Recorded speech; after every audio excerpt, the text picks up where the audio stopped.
In 2020, a group of scientists traveled to a conference in Geneva.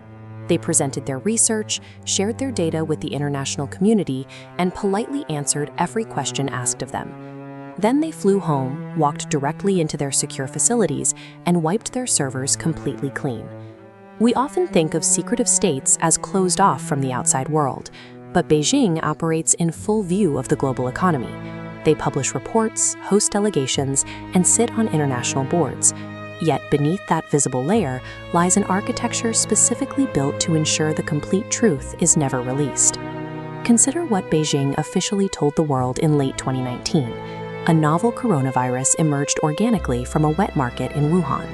But right across town is the Wuhan Institute of Virology.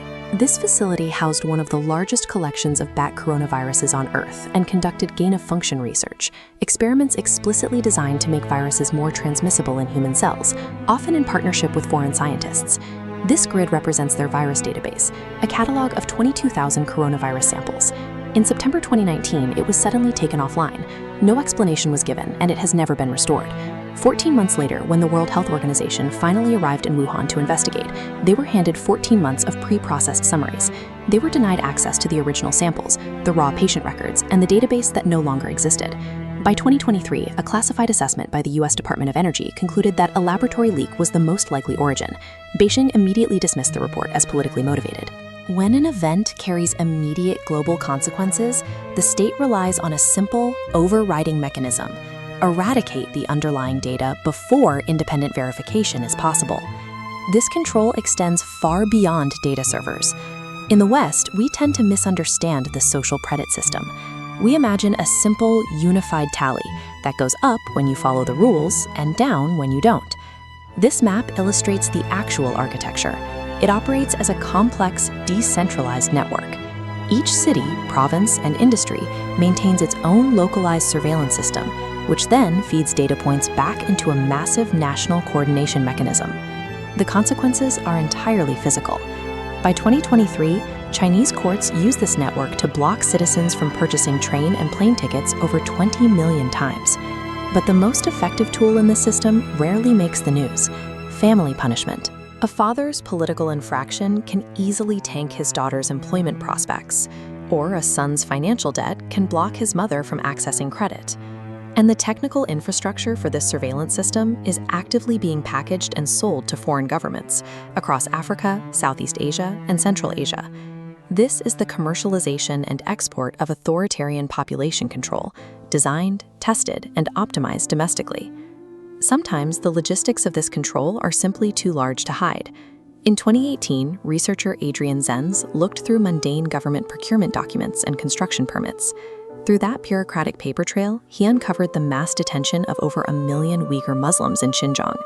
Beijing shifted its story rapidly. First, they denied the facilities existed. Then they rebranded them as voluntary vocational training centers, even parading recent graduates for state media to claim the program was a success. But leaked internal directives, known as the Xinjiang police files, exposed the reality. Guards were given explicit orders to shoot anyone attempting to escape, alongside strict instructions to completely sever detainees from any contact with their families. This diagram maps out the troubling economic reality. Between 2017 and 2020, the period of maximum production in Xinjiang, supply chains originating from these detention-adjacent industries spiderwebbed directly into global corporations and Western consumer markets. The severe human rights violations happening in these facilities were executed while seamlessly integrated into the global economy. To execute logistics on this scale requires a specific type of leadership. Xi Jinping currently holds 5 simultaneous supreme titles, concentrating more formal authority than any leader in the history of the People's Republic. But the formal government bodies the international community interacts with, the official ministries, the State Council, the National People's Congress, function largely as a facade. True power is wielded through a hidden mechanism, the Central Leading Group System. These are small, highly secretive committees consisting of 5 to 10 unannounced members. Looking at this organizational chart, you can see how the official ministries are completely bypassed. These secretive inner nodes meet without public notice, keep no records, and turn their unrecorded decisions directly into state policy. The absolute trajectory of 1.4 billion people, and by extension, the geopolitical balance of the globe, is dictated in completely unrecorded rooms, and the decisions being made in those rooms are pointing toward conflict. In August 2022, China launched massive military exercises around Taiwan. State media framed it as a drill, but military analysts recognized it as a full rehearsal for a complete blockade. A year prior, Admiral Philip Davidson testified before the U.S. Senate, warning that China could attempt to take Taiwan by the year 2027. Since that testimony, multiple intelligence officials have revised their assessments. They haven't walked the threat back. They've concluded the timeline is actively accelerating. The classified reality is visible in the hardware. The rapid deployment of amphibious landing craft, submarines, and missile systems isn't paced for a strategy of deterrence. It is paced strictly for preparation. All modern militaries plan for worst-case scenarios, but the internal trigger point dictating this specific buildup is heavily classified, and it holds the fate of the 21st century. If you look at North Korea, you see a system built on total information control. The population there doesn't know what it doesn't know. China is entirely different. They operate right in front of us, yet the original databases stay offline.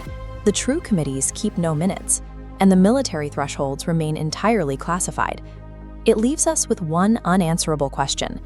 How much of China's visible operation is designed specifically to stop us from looking at what's happening behind it? By the time we find out, it will be decades too late.